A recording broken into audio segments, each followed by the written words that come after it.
What's good, everyone? Welcome back to My First Kicks. This is episode 129, and this week we welcome Arian to the podcast. He is the founder of the Ouro app, which I only heard of through former guests on the podcast, Frozen.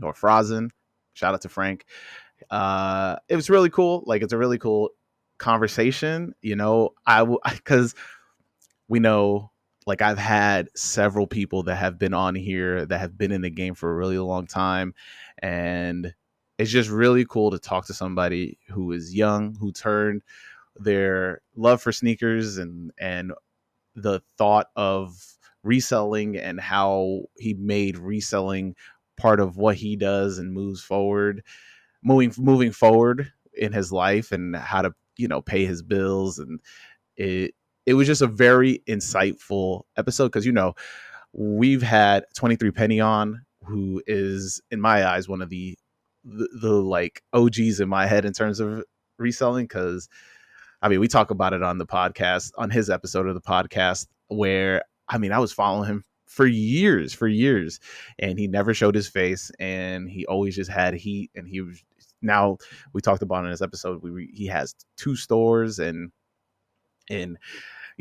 he's built on providing for the community and helping people out, also reselling when stuff is going up, and it's just really cool. So talking to Arian about how he got into reselling and growing up on the West Coast, and what made him start the Ouro app, and what he's doing in order to what I think is kind of just bring a new status quo to reselling and what is possible. And it's a new avenue of how, instead of just going through the StockX's or the GOATs to get your sneakers, you can go through his app and buy it at a more reasonable price just because they're used, but then you also get them smelling good. So it was just really cool. I learned a lot about the app because he just hit me up out of the blue just from doing this podcast. So I wasn't too sure on him until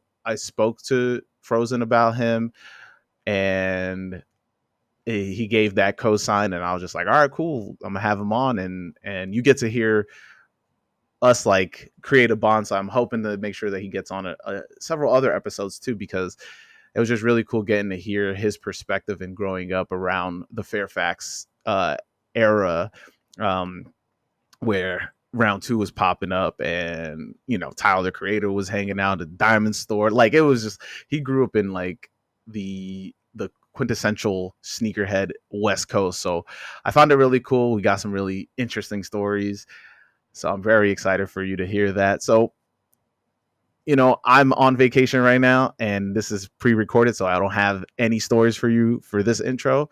So let's just jump into where you can find Arian. You can find him on Instagram and at Arian, which is ARIANSADE. And then you can check out his app on all social medias as at OURO.app.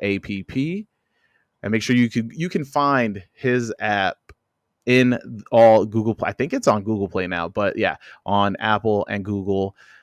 Download it, give it a shot, buy some sneakers, sell some sneakers. It's really cool. You get an assortment. It's a lot of new stuff that just recently came out.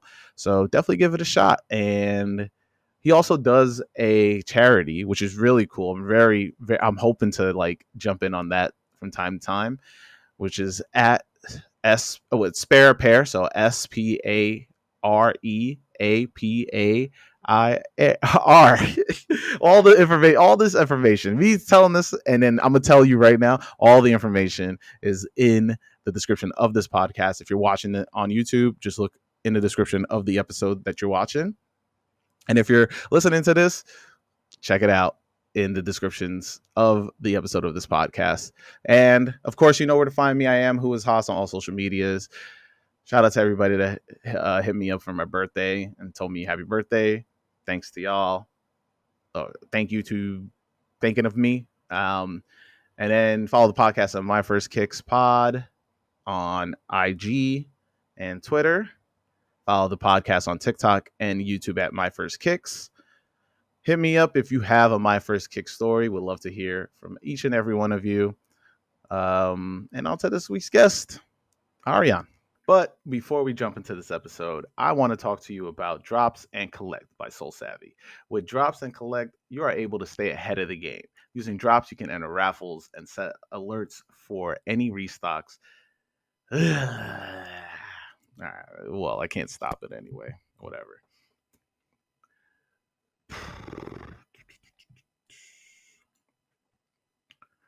Before we jump into the episode, I want to talk to you about Drops and Collect by Soul Savvy. With Drops and Collect, you'll be able to stay ahead of the game. Using Drops, you can enter raffles and set alarms for any restocks. It would also help you to never miss a release ever again. I mean, my notifications on, and every morning my notifications go crazy. It's right before 10 o'clock. And after you cop some fresh kicks, use Collect to manage your collection. I'm still in the process of adding my kicks. I mean, I have a ton, but it's fine. But what's cool about Collect is that you can also make trades with no fees if you're a current member. But don't worry, if you aren't a member, you just have to pay a flat rate of $8. Now, how do you get these apps? Just use the links in the description of this podcast. Download these apps and grow your collection by also helping the podcast. That's right. Just use the links in the description and start expanding your collection today. Hey, Arian, welcome to the podcast. What's up? Thank you for having me. No, man, thank you for hitting me up and wanting to jump on an episode, man. Yeah, I saw your stuff on Twitter. I'm a big fan of what you're doing. I think it's needed in the community. So, Oh man, why now you got me blushing before the episode even starts? It's ridiculous. It's wild because like I mean we talked a little bit about like how podcasts are now popping up, like especially in this space. And what's really missing is still people are. I mean, most of these podcasts are popping up is just like people just having their personal opinions about stuff that's coming out, and it's just like too prevalent and stuff like that. So yeah, I yeah, mean, I think people want to hear stories, experience, because you can get your take on the new sneaker from anywhere. no, yeah. I mean, the one thing that I think that's gone away from this community is that we were not letting people figure out their own taste, and like Yeah, they're like yeah, not enough people are being subjective about something, right? yeah, Perfect example is like I just bought the Stussy.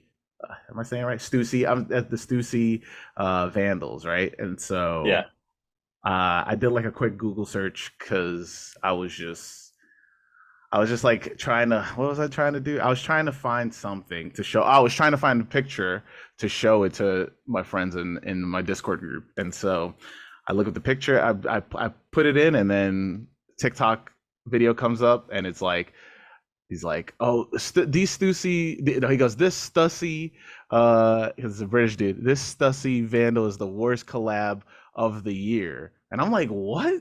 And so, and so I show the video to my friends, and they're all like, "What the hell's going on?" First of all, it's not Stussy, it's Stussy, Stussy. and then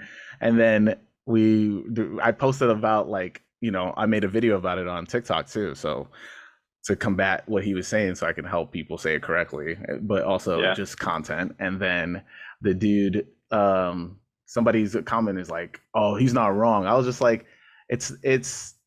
It's not a hot take, but at the same time, it's like this is totally not the worst collab of the year. Like you need to you need to yeah. chill, bro. I would. I mean, I'm trying to think. I think the Run the Jewel SB Nah, high you was can't say that. worse. Don't say that. I love Run the Jewels. The You can't say high. that, man. You can't say that, bro. It's a worse looking shoe, but whatever, whatever. We'll move on. All right, all right, all right. I mean, let's jump into introductions for people who aren't familiar with you that are listening and watching this. Sure. How about you introduce Yeah, yourself? yeah. So I'm Arian. I started in the sneaker space 9 years ago, almost exactly a little over nine, Mhm. 2014. Um, I have been around in LA. If you've been around LA for that amount of time, you probably know me. And if not, then probably not. And so I I launched Ouro a year and a half ago. It's a sneaker marketplace for pre-owned sneakers only. no Mm-hmm. brand new. And the goal of that is to kind of spread awareness on how pre-owned is a better alternative because you can save money. Um, Not only that, you can sell your sneakers you're not wearing and be able to get money for new sneakers, whatever you want to spend it on, bills. Just want to promote the pre-owned space more, make it Mm-hmm. more of a kind of thought for people when they're shopping. And I decided to do that by making it the only option available and just cutting brand new completely. I mean, that's wild. Is this? I mean, see, like, I don't know if you know about the old ways of searching eBay to get like the to get a good deal. Like this is not none of that. I'm not gonna get any good deals on this, huh? No, you'll get a ton. I mean, if you hop on there right now, like it's kind of Hmm. crazy. I mean, just I think it's the market right now, but I mean, uh, let's see, new love ones, the mids, Hmm. $40 just Damn. sitting, like a lot of great sneakers. And people need to like realize that you're not going to get foot fungus or whatever you're scared of, like, right, like, I mean, on top of that, we authenticate and sanitize every sneaker, but Hmm.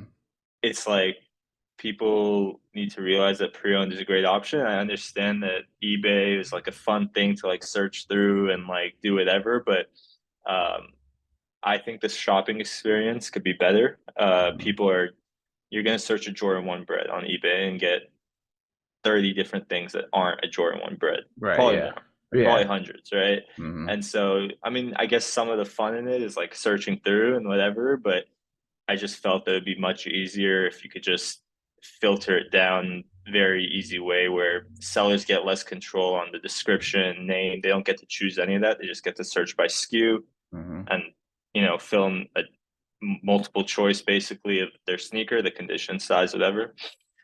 And that way, buyers have a better experience. They just go straight to the shoe, Jordan One bread, the SKU, and they see every Jordan One bread within, and that's it. They get to see pictures, and but there's great deals, but less hidden ones, I would say. No, man. I mean, yeah, I have yet to check out the app. I should have checked it out before we hopped on, but it's just been crazy for me. Just Yeah, work wise and podcast wise. I've been I've been yeah, grinding over here, but and also trying to save money. But the like I mean we talked about it before we jumped on, but like shout out to my boy Frozen or Frozen. I think he says it's Frozen correctly, but he I'm was not calling him that. all right, shout out to my boy Frank. He was selling when he was moving. He was selling a lot of his collection on Ouro, and that's the first time I ever heard of it. So when you hit me up, I was just like, "This sounds familiar," and then I put the two together, and I Yeah, asked him about who you were, and yeah, so yeah. yeah. Yeah, actually, I think most of his stuff sold, if not all of it. He put up some good deals, and at first, when we got in contact, I didn't really like explain to him like the specifications of like what he can and can't sell, Hmm. and he threw on some like uh Ben and Jerry Dunk slippers, Hmm. like the little like plush ones, Yeah. and someone bought them, and I just hit him up. I'm like, yo, you can't sell these. Like that's not right. Like we're very strict. Like it has to like match the SKU, and he put it under like. I mean, clearly it's not that, but still, like we got to set some guidelines. But he was really cool about it. He sold a bunch of his shoes on his collection, and then recently he bought a pair of Mummy Dunks as well. Hmm. Nice, nice. Yeah. That's dope. That's dope. But you're here to answer the question that I ask everybody each week, and that question is, "What's your first kicks? What's that first pair of sneakers you absolutely needed to have?" First pair of kicks that I had was a pair of Slim Jenkins Jordan Mm-hmm. nines, Mm-hmm. and that kind of goes back to my story. I started, being interested in Jordans, but I couldn't bring myself to spend the amount on them, right? Mm-hmm. 300, $400. So I would kind of just hang out in the sneaker store called Pound for Pound. Not sure if you're familiar. Mm-mm. And they don't exist anymore, but the location I would hang out in was in LA. and I would kind of just hang out, try to resell some sneakers here and there. But like when it came to spending on myself, I just couldn't do it, and I just needed a pair of Jordans. Like I couldn't be like such a fan and just not have a pair. So I remember picking up a pair of these Jordan 9s, and I looked and they were 125. They were, I was a size 9 at the time. They were size 10 and a half. They were used, but they were 125. And all my other options were double the price. Yeah. Um, so I got them and I wore them to school. They were huge on me. I got made fun of for sure. Uh-huh. But I wore them every chance I got. And yeah, and I definitely don't have them anymore. I'm not even a fan of the shoe, but I needed to have a pair of Jordans for sure. No, And that was yeah. my first. Just for the listeners, let me read a little description of the Slim Jenkins Air Jordan 9s. Inspired by Michael Jordan's Slim Jenkins alter ego, the Air Jordan 9 Retro, Slim Jenkins is dressed in the colors of the Mystics, a made up team to help portray the Johnny Kilroy marketing campaign. The sneaker features a black suede upper with matching leather panel on the sidewall and elastic lacing system and metallic silver details on the Jumpman logo and heel tab.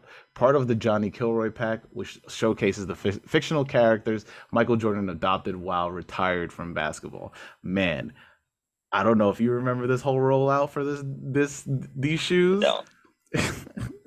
So I'll talk about it a little bit because I have a story with this damn shoe as well, but not this one specifically. I bought the Kilroys, and Okay. I wanted the Montoyas because they were the Knicks colorway, really bad. But it's wild. This whole pack is created because they created a story around Michael Jordan retiring and playing for these small basketball teams around the United States. And so like the what they did was they made these teams up, right? And Yeah.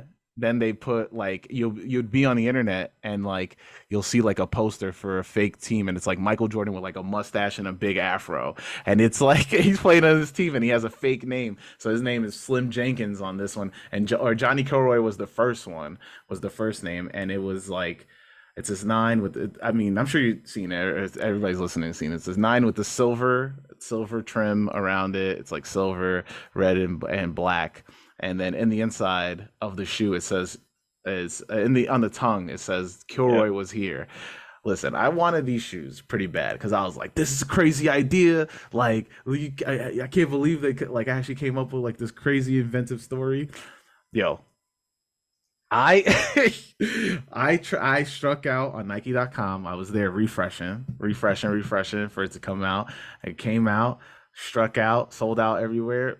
Foot Locker sold out. I literally I walked all through Manhattan to try to get these shoes, and then I found a site. I learned about End, and this is the first time I Okay. ever or I ever ordered on End, not knowing that it's in Canada, right? Yeah. And Are they in so UK or I thought it was in Canada? UK. I think it's UK. Yeah. You're right, Okay. Yeah. UK. And then I order and I paid a total of 250 for the shoe because of shipping and like the taxes and Yeah. customs and all that stuff. I get the shoe, the box is destroyed. It's like they like stuffed it in the box and it's like took forever to get here. I was working a terrible job at the time too, so that was like 250 I did not have, but I still used that money to buy them, and then I bought them. I wore them like two times, and then after that I was just like, man, I don't even want these things. And so it's like all of that just to get this shoe, and I didn't even ended up wanting it. I thought I like after getting them I was like the story was stupid. I fell for this trap, and like it's tough because like now this trap that I fell for is what is like the commonplace of sneakers now. They're just making up stories for everybody with shoes. Listen, honestly, you just taught me about that rollout. I didn't even know about that. Compared to what we get now, that's a pretty cool rollout and Mhm. like storyline behind the shoe. Like I still wouldn't buy the shoes. I don't care for them, but like I just pulled up the posters you're talking Yeah. about right now, and like that's hilarious. But yeah, and for sure, I remember like when I first started trying to like resell some shoes, Hmm. I like was able to hit a pair on end, and like I was like, damn, I got them. But I ended up paying like I think I lost money on them just because of the shipping and the Yeah. taxes. Like, um, so yeah, definitely don't think I end up buying off there again. Yeah, it's been a while since I bought off an N. That was the only. I think that's my only pair that I bought off an N because once you start seeing that, I mean, listen, it's not the only time that I've gotten raked over the coals for shipping. I bought uh the Cause Sakai's from Cause's website, Uh-huh.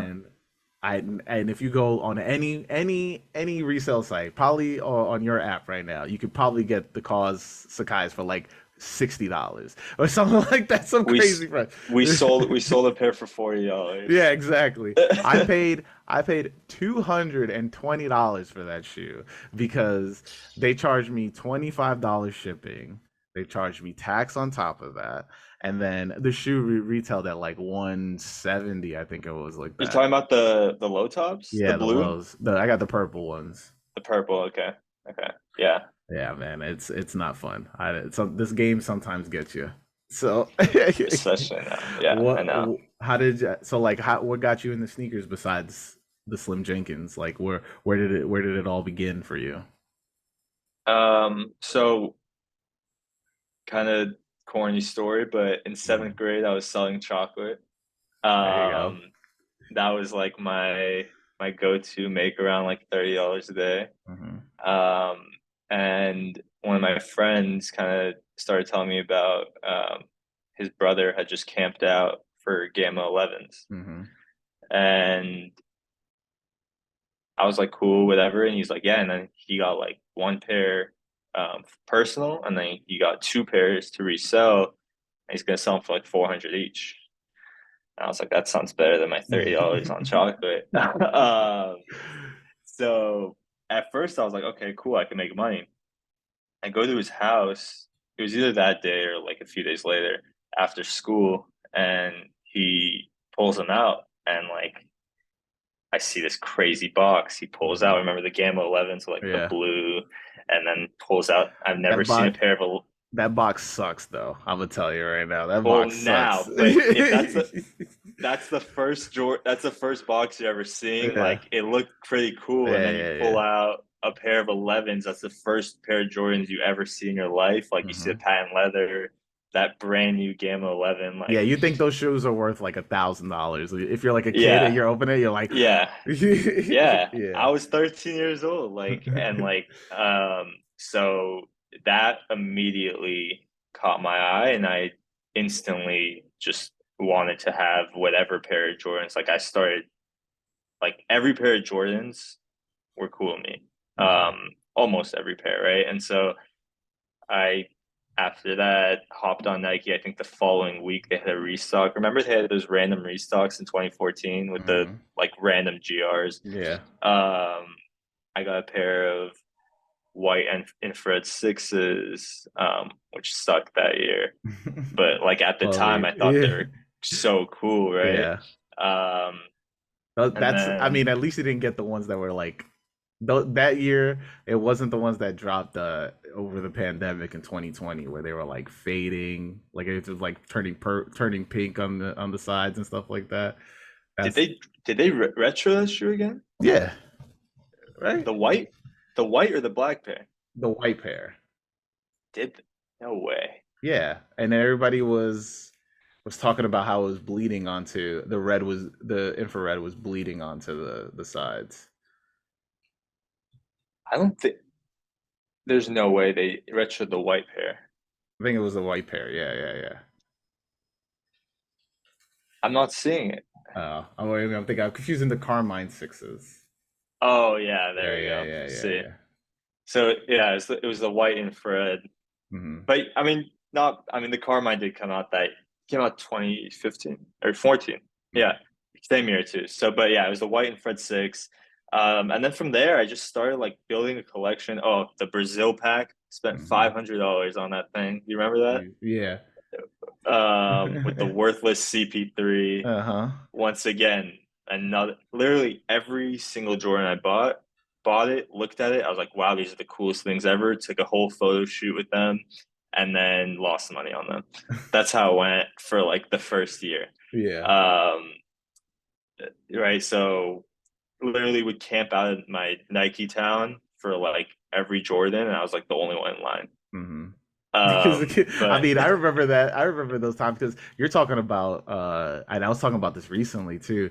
The Nike Town where you'd have to get the tweet, and then like you'd have to respond to the tweet in time or something like that, yeah, right? And then yeah, they'll yeah. message you. Yo, I I remember I remember when I felt like, oh snap, I didn't have to buy these, and it's such a like a turning point in your life because you're thinking like, oh, I'm never gonna get another chance. I'm never gonna get another chance.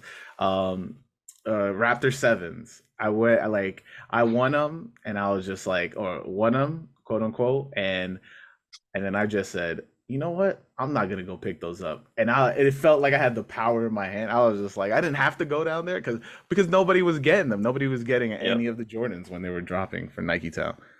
My mom drove me to Nike Town and for the black Oreo fours in 2015, Uh-huh. and we took a chair, put it out. She took a picture of me sitting in it so that like we could have it as proof that I was there the night before. We went home, came back at like 6 a.m. No one else. The chair was still there. So, yeah, definitely like it took me, I would say, a year to like really like catch on to Mhm, like what I liked, how I can make money to fund my collection within this whole like sneaker game. mhm. Um, but once I got a hang of it, it kind of picked up quick. Were your parents supportive of you buying sneakers? What was that like? Um, yes and no. Like, yes, and less the older I got. Um, at first they were just like, okay, like whatever, it's like a little hobby. Uh-huh. And then they're like, you need to focus on your school. I was like, Mom, like I'm gonna be making more money than my teachers, like, like and like and then also just hanging out and like so like starting at age 15, I was on Melrose, Fairfax area like Mhm. every day. And if you know that area, like It's just you, more Tyler, Earl. Yeah. Who else? Who no, else? but um You Nicky unofficial, Diamond. yeah. You Nicky Diamonds, yeah, yeah, yeah. You were out there with everybody. You were unofficial, official golf wang. You just couldn't tell anybody. Yeah, yeah, Yeah, yeah. I was yeah. like, Mom, reselling me while I'm skating with them. No, but I that area like once like the sun started to go down a little, just spam like 200 calls like come home now, it's dangerous, it's Mhm, dangerous. Um and back then it wasn't bad, but more recent, I would say like starting like 2018, I would say crime there has just gotten worse and yeah. worse. So I kind of had to phase out myself, but like they were just like really on me about that. So yeah, I don't really know how we even got there. I forgot how we. Just how supportive your parents were Oh, about this. supportive. Yeah, Yeah, yeah. yeah. So I mean, they were just more worried about it distracting me from school and then just the areas I was hanging out in. That was like, then there's I'm if funny enough, like I did end up at one point getting ran up on. So Uh-oh. Tell I gotta hear about that. What happened? What happened? um so we would hang out at me and my friends would hang out at round two. Mhm, Round two was our spot. Very close with the whole team there, owners, managers, employees, everyone. So mhm, we would stay there.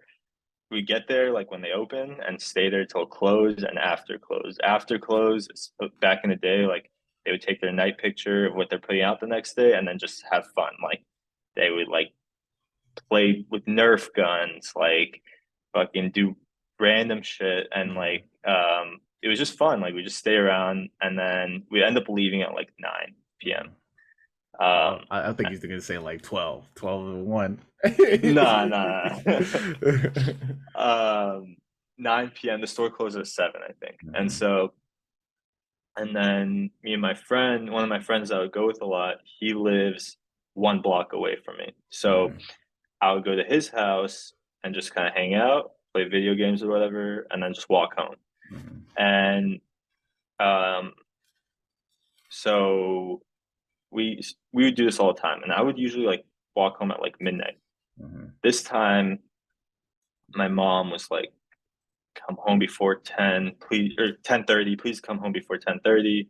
Like it's not safe, whatever." I was wearing a Supreme bag Mhm. that at the time I would always carry cash in because I was buying a lot of shoes Yeah. at the time. So luckily that day I didn't have any cash in there.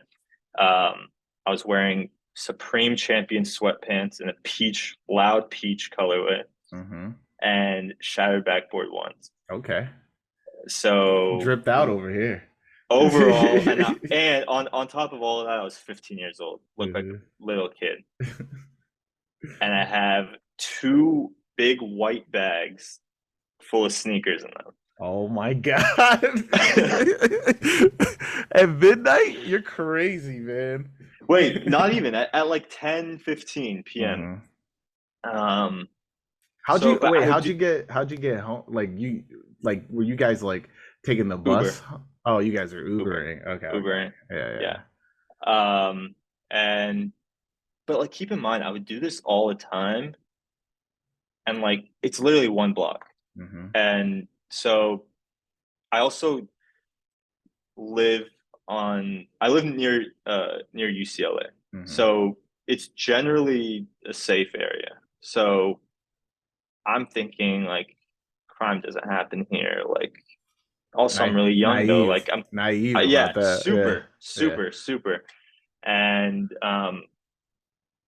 so I'm walking um out of nowhere, streets are pretty dead, and this truck rolls by and like chromed out rims, and they roll their window down, slow down as they're approaching, and kind of give me a look.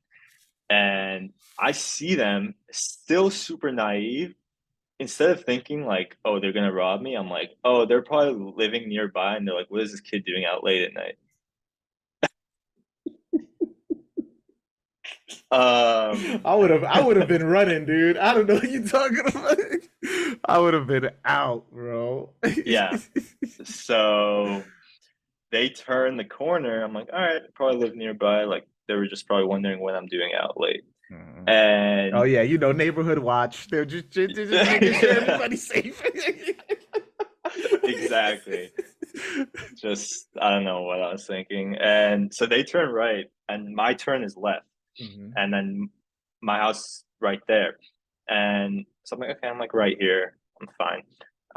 As I'm turning left, I look across the street. I see the car is parked in a driveway and with his lights on, and there's one guy right across the street from me with a hood on and his hands in his pockets, just like staring at me. I'm like, all right, this is done. Like, I start speed walking, pulling out my keys, and but there's cars going, so I'm like, you can't jaywalk, like he's gonna get hit. Out of nowhere, I hear no cars anymore, and I look back, sprinting at me, but like sprinting, and I just freeze and just drop my bags, pulls out knife, and I just hand over everything. Car pulls up, hops in the back, and they're off. Jeez, Um, bro. That's crazy. That's crazy. So then, like, you get home, like, what do you like? Your mom probably would never. You can't even say anything. Your mom will never let you go outside after that. So that's exactly what I did. I didn't say a word.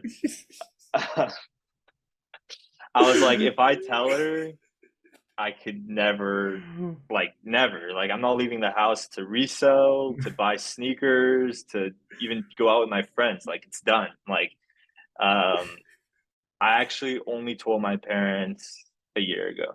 I was gonna say yesterday before because you know you were talking about it on this episode. A That's year ago. crazy, man. Um, but Wait, really, like, what was their reaction when you told them a year ago though?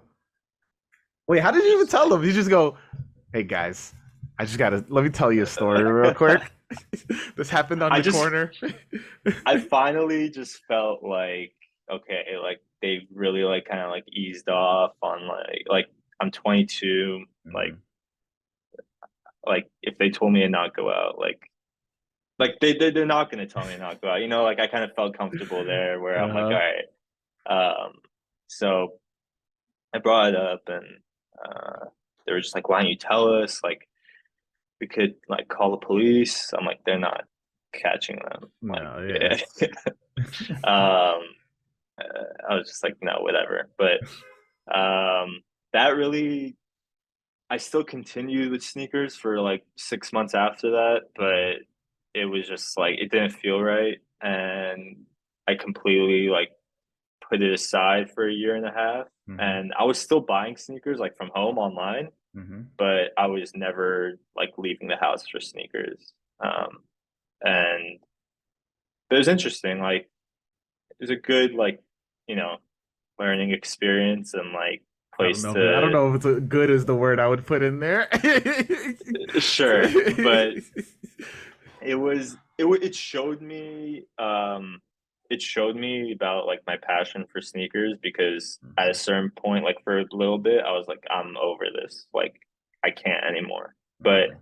like it kept like pulling me back. Like I remember seeing Virgil first wear the UNC off-white ones to the Mhm. Met Gala, and that was during that time.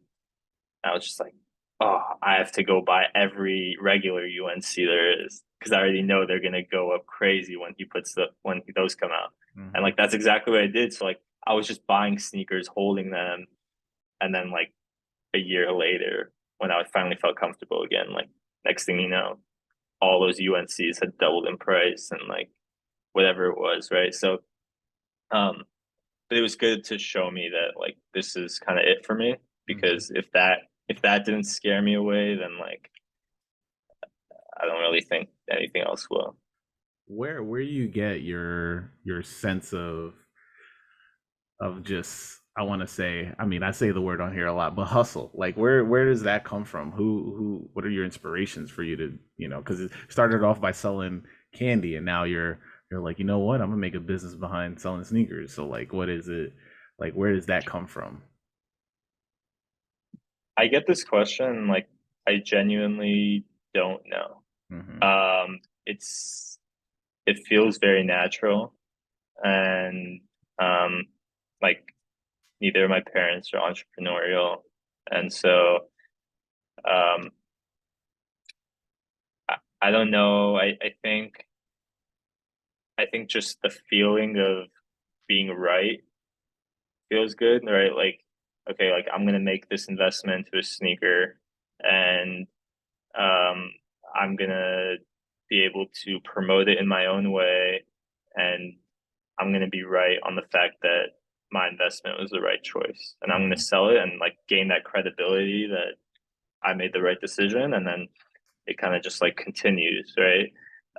Then you start like feeling like this need to like be right on the next one and the next one. Like, um, I guess that's like where the good feeling comes from. And like the money, like, I don't even like spend the money like that, like, Mm-hmm.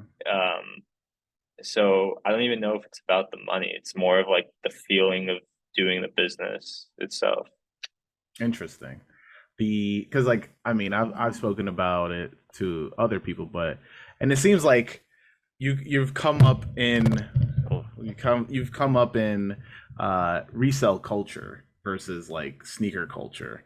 What do you like? Where at what point? Where do you see? Because I mean, now we know what it is now, like, right? But like round two was always about, it was more about like embracing sneaker culture and using it to resell, like, it's breath out at the beginning of how Fight Club started, right? That's what round two mimicked, and then they expanded into vintage and all this stuff, and now they're rest in peace. But the like what was what was it about resale culture that pulled you in? The community for sure. Like Mhm. for sure the community. It's just like, like going to sneaker lines and seeing the same people every Saturday, and like especially being a little kid, like they like watched out for me, and like looked after me and like all knew me and kind of treated me as like equal in a way. Mhm. And as a 13-year-old that felt special. And Were these all just like these were like the reseller filled lines, or were you just talking about like people both that were, it, yeah? both Because I know there's one um point where it's switched over where it was just nothing but yeah, resellers at this point, they right? definitely both. Mhm. Probably more resellers that come to mind. But there were like OG sneakerhead resellers. Like they weren't like resellers. Like they were old heads, all of Mhm. them.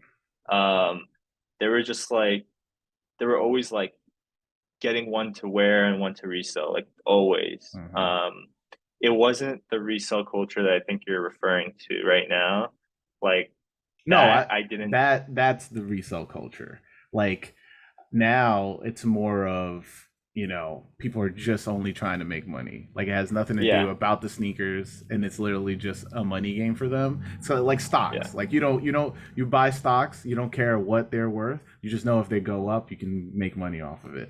That's what yeah, reselling is now. But like resale culture, because I've spoken about this to several people, and people don't believe me that obviously like resale culture is a thing and that sneaker culture is also a thing, and that the two actually commingle and become like, because like reselling is part of sneaker culture, like yeah, right, but like there is one point, and I want to say it's like right before like 2015, 2014, where it's starting to be like in New York City specifically, it was a lot of just like the whole line just became resellers, and then it was just like there like the people who would people in the front, or the people that would just skip the lines, is because they did all the legwork previous years of helping these dudes out, clearing out the stores, like all that stuff. Like the reason why we have the term dead stock is because reselling. It's not because of sneaker yeah, culture, but it's co-opted and becomes into like we just commingle. But like the the way, like when you're talking about it, and I mean in 2014 is when you started, like, right? So yep, like during around that time, right, that's like the slow transition of like people that were collecting sneakers for so long were stepping back because it became a little bit too crazy, and then people on the lines were mostly just resellers. Then some of them would buy one a rock, one a stock. I've had like 23 Penny on here. I don't know if you know about 23 Penny, but he was off of the wanna rock, wanna, or his mentality, and this is the mentality I wish I had back then, was I'm gonna buy sneakers to pay for the sneakers that I want. yep, Yeah. So yeah. exactly. And I think people like don't see it the right way sometimes. Like a lot of these people, they kind of needed to, right? Like they were like that was their way of affording the sneakers, right? Mhm. And like that gave them an opportunity to do that or to pay for another bill that they needed to pay for, right? And so um it's I think it's perfectly fine. There's nothing wrong with reselling. I never Mhm. got into the botting stuff like that. My main thing was like trying to cash people out in line or going to a store like round two, being like, hey, this stuff has been sitting here for months. Like, Mhm. let me take all of it and just give me a discount on it. So I think, yeah, we definitely saw that shift. but I think the resellers that came in just to resell, I would Hmm. say that started like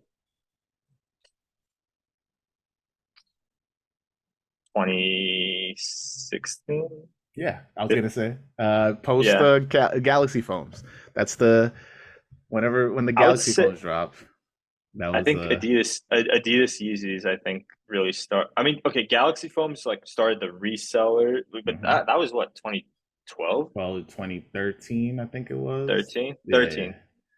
Um, but but I think like it really expanded on like a whole nother level of people like getting into it just to resell.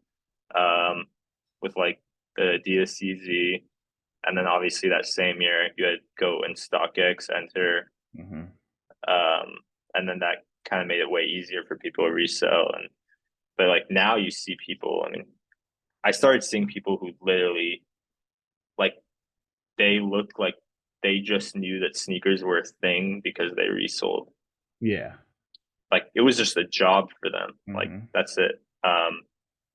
But that's unfortunate, and it kind of drove me out of reselling. No, yeah, I think that when you're on a line like that, because I've been in many lines like that, where you can tell that somebody in front of you just doesn't care about it. Like what is it? I bought the my perfect example would probably be like I won or I was able to get the off white sale fives. So I go to pick them up and waiting online, and this dude who already is like in front of the line is asking everybody, "Are you keeping your pair? I will buy it right now." I was just like, bro, like out of all pairs, like you don't think like everybody knows how much off white fives are gonna be. Like you're not you're like just trying to buy like it just never made any sense to me. But like you don't. I guess if people don't understand it of just like the pivotal moment that that five was making, or like any of Yeah, the off white stuff was making. I mean, a lot of people think some of it is whack or it just doesn't make any sense and but like when you take a moment and you look at it you and embrace that what Virgil was doing, it's a freaking game changer. And yeah. if Virgil didn't create that original collection, Nike might have never came back from that whole 2015 to 16 era where Mhm. Adidas was completely on top. Yeah.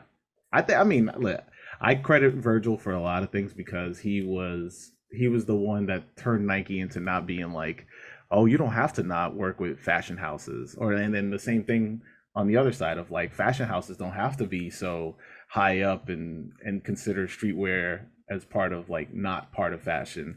And he just combined both aspects of streetwear, sneaker culture, and fashion, and then like made it all into what it is now, where we're having a Tiffany's collab that just does not look great, but whatever. So yeah, I think like I went to his exhibit and I've talked about it on here. Uh, I went to school for graphic design, so like a lot of it hit me differently in terms of just like the way he broke stuff down and he came at it in like an architecture type of way of like, Yeah, I'm going to explain this to you, you just got to figure it out, and then like you got to figure out what it means to you. And I think a lot of that gets lost, and people definitely, I think in the surface level, a lot of people that collect this stuff are just looking at it face value versus what it can mean. And that's how we end up where people are telling other people their top five sneakers that they should be buying for the summer. Like, all right. yeah, yeah. So like you spend early time in round two. What was that like? Because I never got to. I never even went to the downtown round two, to be honest. Like, so Oh, tell me what it was really? like. Yeah, yeah. I never stepped foot in there. It was just like I was at a point where I wasn't looking for deals or like looking for sneakers. At one point, I Yeah. would just buy it like online or try to get them from the boutiques, and I never took into account what round two meant until after probably like I want to say 2020 when they broke in and Witherspoon was talking about like what round two meant, and I was just like, damn, that's true. And then I just never went after that. So yeah, tell me what was that? Tell me what it was like. Yeah, I mean, I think round two really did a lot for me and a lot for the sneaker game. So it was the Supreme Jordan collab in Mm-hmm. 2015. Uh, I was able to hit for retail on a white pair of the fives at school. Me and my friends went right after school to the Supreme store on Fairfax. Got in line. We were able to get the hoodies, the tees. Obviously, the shoes were sold out, and we had heard of this new store round two, and it had opened, I think, maybe 2 weeks prior, Mm-hmm. but like it was still very like no one knew about it at all. And we went in there, and Sean was there. Um, Everyone was there, their whole Virginia team, and and they were all like kind of like skaters. I Mm-hmm. remember one of their employees like took out his phone on Snapchat and he starts recording me and my friends with our Supreme bags, and he's like, "Oh, you guys like Supreme? Like, do you guys skate? Like, whatever." Mm-hmm. And they were really cool though. They ended up buying our stuff. And that day, right after we left, was actually the same day that Sean dipped the Supreme Five in the red paint. Mm-hmm. Um, and after that, we started coming back more and more, and it kind of became like just, I mean, my winter break of my 10th grade in high school, I was there every single day for 3 weeks. Jeez. Um, At this point, you should and have collected a check or something, man. it just it just became like a very cool learning experience Mm-hmm. and hobby for me. I mean, I would literally Chris from Syndicate that we spoke about briefly, Mm-hmm. he became manager of that store. Yeah. And so it was mainly him and Sean buying in the back. Mm-hmm. And I would just sit right like on the side and just watch every interaction of them buying.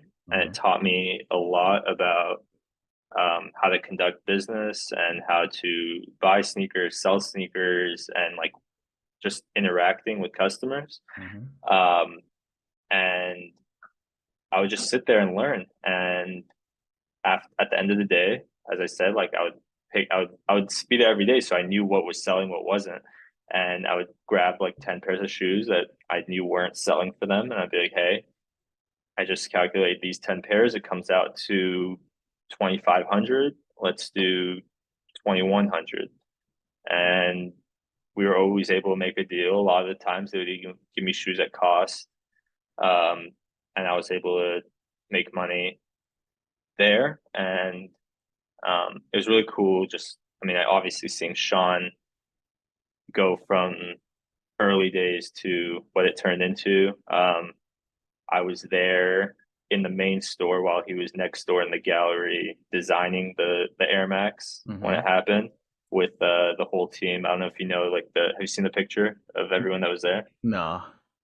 You know the story, right? No, I don't know the story for real though. But let me You don't look know up the the story picture. about Nah, I the don't know. Sean Air Max? Nah. Well, you know what the Sean Air Max I is, know what right? the Air Okay, Maxes okay. are. But Okay, I so never looked up the story though, is what I'm saying. all right. You want me to say it? Yeah, yeah, yeah. Go ahead. All right. So Nike for Air Max Day wanted to do something special, and what that was they were gonna go around, find a bunch of Nike fans all over social media. So people that collected were big Nike collectors, like vintage stuff or just shoes or just Nike like fanatics, right? Mm-hmm. Um, I think there was around 10 or 12 contestants. Sean got picked as one of them because he was really big on Nike vintage clothing. Mm-hmm. Um, and he made at Air Max, the corduroy was inspired by vintage Nike pieces, and his favorite shoes were his favorite Air Maxes were a 97 and a 1, so he Hmm. combined them. And um, so he called in some of his good friends to help with design. One of them was Franelations, one was ASAP Nast, Ben Baller, um, Skate the Great. There, there was like 10, 15 people in there, and they were next door in Round Two's gallery Hmm. that was shut off. And I remember being in the main store while it was happening, the design, and I just thought it was so cool that he made it, and we saw it, and we're like, wow. And they put up the contest, and he won by like landslide, and the winner got a bunch of pairs, obviously for themselves, and then a release. The whole thing was the winner gets a release, and they did the release, and the rollout was incredible. He did a whole campaign for him to win. He made shirts that said more air and on the back less boost, because that Hmm. was a time when boost was a big thing. And then at the bottom, hashtag vote Sean Witherspoon. I actually have one of the tees.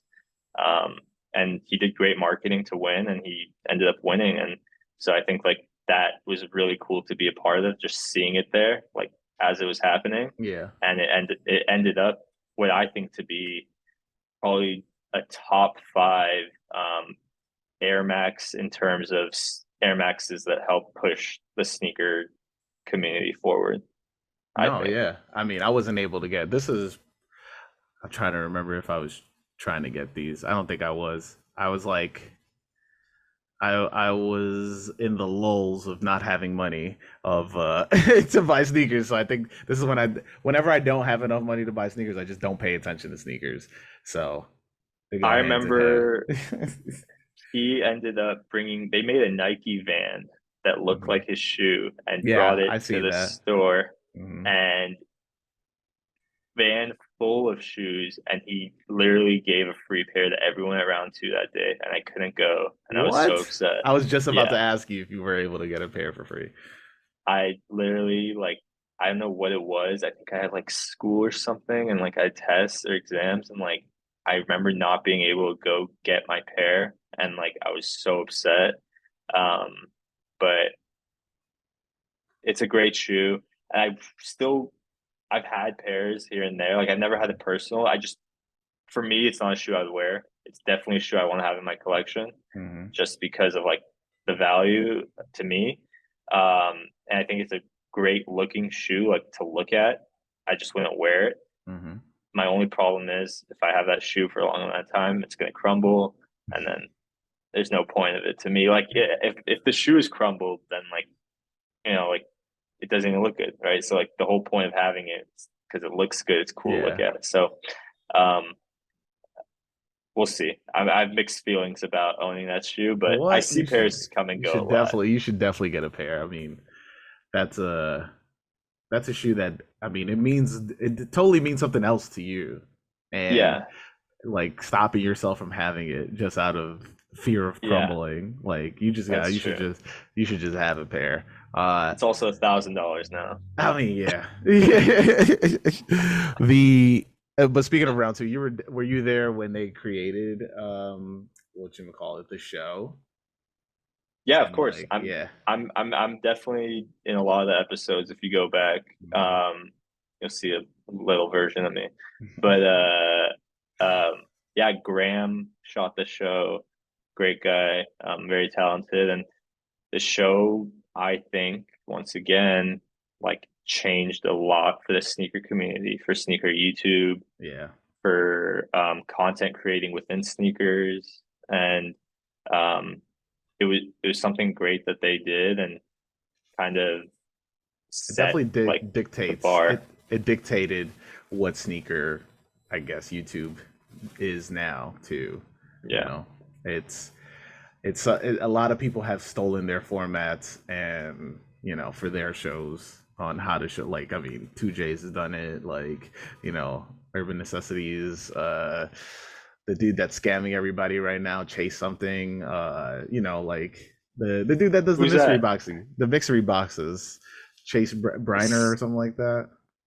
I It's don't know. like I'm not too familiar with sneaker YouTube now, but I'll check that out. yeah, Oh, pro is it the sneaker con guy? yeah, the sneaker The con one? guy. Oh, okay, Yeah, okay, yeah, okay, yeah. okay, okay. Top Shelf also does like a the show style as well. Top Shelf Kicks. Uh, I haven't heard of them either. But yeah, I mean, listen, great production. I mean, it mhm. was shot like a real show, Yeah, exactly. and it showed perspectives from the LA location, the Virginia location, and New York location, the South Beach Hmm. location, right? Like all at one point. You could see like into the lens of all those different stores. And the great thing was all those different stores had different a different team, right? A different customer base. So it was a really different vibe from every single store. And I Hmm. think that's what made it great.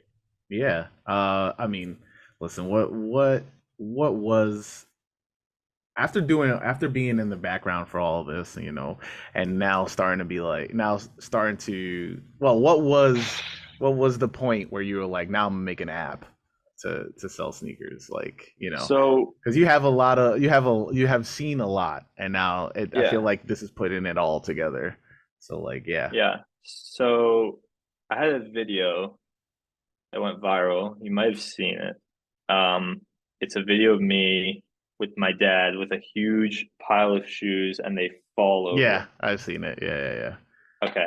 So that's me. yeah. And That's you. Oh, snap. yeah, yeah, yeah. So that video went viral, Mhm. and it was that point where I kind of realized the opportunity of like how quickly just one video could put you in the eyes of so many people Mhm. and make an impact in that way, right? Like if you can use that for something good, then like that's great. And so um once that video was posted, I had hundreds and hundreds, if not thousand DMs asking, "Hey, do you sell a reselling course? Hey, can I work for you? I'll work for you for free. Mhm. Do you have any advice? Do you have sneakers I can buy off you?" All this stuff, right? And I even had like Croatian style Project Blitz hit me up and like, "Hey, like I'm down to buy everything." um, Jesus. and so that kind of showed me like, okay, I have this experience, I have this knowledge, and now I realize that just something as simple as a video like that could help make such an impact, right? If I was to make something. My first thought, which I think most people in sneakers, if they think of starting a business, their first thought is to open a store. Mhm. Um, that was my first thought. And this was during COVID. And at the time, all the landlords were scared to lease out to someone, especially being their first business, because they thought I wasn't going to pay rent Right. because a lot, right? And so I couldn't find a space. No one would give me a space. I'm very happy that never happened. I was just gonna make a joke real quick. I was gonna be like, I mean, I know a spot. Round two's spot is you can take that over. forget forget them. I mean, almost every store, right? Yeah. And so, like, thank God that that never happened. But Mhm. although who knows, maybe I could have been the one that stayed alive. But so that never happened. Also during COVID, me and my friend that I used to resell with, Mhm. um, we started, he was like, hey, reselling new sneakers has become extremely competitive and like almost impossible to do. Since we last did it in like we ended probably 2017, and now it's 2020, and you used to buy used sneakers all the time, which I did for my Mhm. personals, and I would clean them a lot. Like I was pretty good at cleaning sneakers, and he was like, why don't you teach me how to clean, and we'll get in the garage and buy used sneakers just how we buy new sneakers and clean them and resell them. And so during COVID, we had nothing better to do. That's what we were doing. And after a while, when COVID started unraveling, we had to go back to school. he was like, why don't we hire people and like scale this thing? Mhm. And we'll hire sneaker cleaners and we'll hire people to list the sneakers on, at the time we were selling on eBay, Goat, OfferUp, and if they didn't sell on those platforms within like 2 weeks, we would take it to Round Two or Cool Kicks and just Mhm. sell it to them. And we were buying from them too, so we just kind of give it back to what we paid, and like, just take that and move on. Mhm. So I was like, okay, cool. And then I thought about it, I was like, dude, we've been carrying boxes for 8 years back and forth. Like, I'm 20 years old and my back hurts. Like, Mhm. like I'm kind of like, I want to take a step back. Like, I don't really want to resell anymore. I'd rather be on the back end and help others buy and sell with each other, and Mhm. just use my knowledge and experience to make their experience better. Um, and look at us, like we're trying to list across a bunch of different platforms, because if you want to buy a brand new shoe, you think of StockX or Go Right. for the easiest option, right? Mhm. Depending on what type of person you are, you go think of one of them. But if you want to buy a used sneaker, I don't think there's like that go to. Yeah. So I was like, hey, why don't we just build a marketplace that becomes the like StockX of used, only used, right? Mhm. Um, and he wasn't down. He was like, dude, this was kind of like a side thing for me, like kind of easy money, and like I'm gonna have my own career after, right? Like I'm gonna get a job and whatever. So Mhm. I was like, okay, well, I'm not gonna do it alone because that's too much. Mhm. Um, After about 6 months, I was like, never mind, I'm gonna do it alone. And I kind of just went for it. And so yeah, yeah, that was kind of like, I was like, like it would be truly a waste for me and for others, for me to have, been through all this and seen all that happen, and for me not to apply that experience to something Mhm. great. Interesting. Interesting. I mean, you're starting this from the ground up. It's what? Wait, are we counting 2020 on this? So it's 3 years or is it 2 years? Like is The the app idea? that Yeah, the app. So the idea, or like since launch? No, launch. When did it launch? Late December 20. It's been a year and a half, Year and a 2021. half. Okay, okay. I mean, So I was trying to give you a couple more months in there.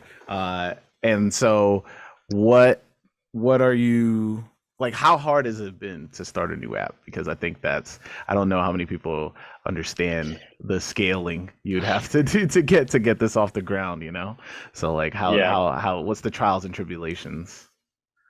Um, I mean, you're like my competitors are people that have literally hundreds of millions of dollars in their Hmm. bank account, right? Like just ready to, whatever I do, just stomp on it, right? So um it's very tough, and I think especially to do without funding like that. So it's just been it has to be organic for now, and it Hmm. has to be using the people I know and the knowledge I have to convince a customer that this is where you should be. Hmm. um, right, like what I always like to say is companies like the CEO of StockX probably doesn't know what, like, he probably doesn't know a shoe that came out past 2020, right? Like he, I feel like if you have a sneaker company,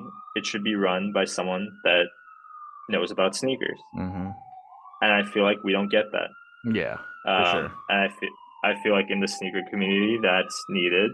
Um, I connected with Phil from Soul Safe over that, Hmm. um, and we've also been able to like kind of hop on the phone and just talk about, I guess, same thing, right? Like starting a new sneaker tech company startup in Hmm. a in kind of like in a tough environment. Yeah. So, and then on top of that, the economy's doesn't look like it's going to get better soon. Hey, hey, But hey, hey. Just got to be optimistic here. Come on. I think I think we got another year at least. But I think that past whatever hard points there are, any impact made at all is worth it. I've been able to meet some incredible people. I mean, here we are today, through this. I if I didn't have like I don't know if you would have sat down, spoken to me today. You definitely wouldn't. You definitely wouldn't because I wouldn't have even reached out. Yeah. I told you before this. I always been a low key person. Mhm. I've been in this for 9 years and did not care about like spreading my name. Um, but now it's kind of like I'm in a position where I kind of have to, right? But Mhm. because of that, I've been able to meet incredible people, whether they're in the sneaker space, in the startup space, even CEOs of great companies, investors, just phenomenal people. And I love what I do. It's fun to be around sneakers every day, and yeah. Yeah, I mean, look, perfectly said. Uh, I got one last question to ask you before we head on out of here, and so I want you to envision, yourself back in the day opening that Jordan 9 box, uh, the Slim Reapers and Slim Slim. Jenkins, Slim Reapers is KD. My bad, my bad. Alternate Michael Jordan, Michael Jordan, Michael Jordan multiverse. I want you to think back at that time, and now Yeah. you right now, uh, right behind yourself as you're about to open that box. What would you tell your younger self as they open that box? Don't wear those. um, no, but seriously, like I would probably I don't know. I mean, truthfully, like I would have never expected that it would lead me here 9 years later. I hope that my career falls within sneakers for the rest of my life. And right, like at that time, I would have never envisioned that that's what I wanted or that's what would happen. Mhm. Um, and it's incredible, and I think it kind of teaches you that like any opportunity can go as far as you want it to. And so, yeah, I mean, I'd probably tell him that like the shoes are ugly, but it's fine. You'll get nicer ones. Yeah. And just stick with it. Yeah, man, perfectly said. Thank you for jumping on. And for everybody out there, we say each week, wear your kicks. Peace.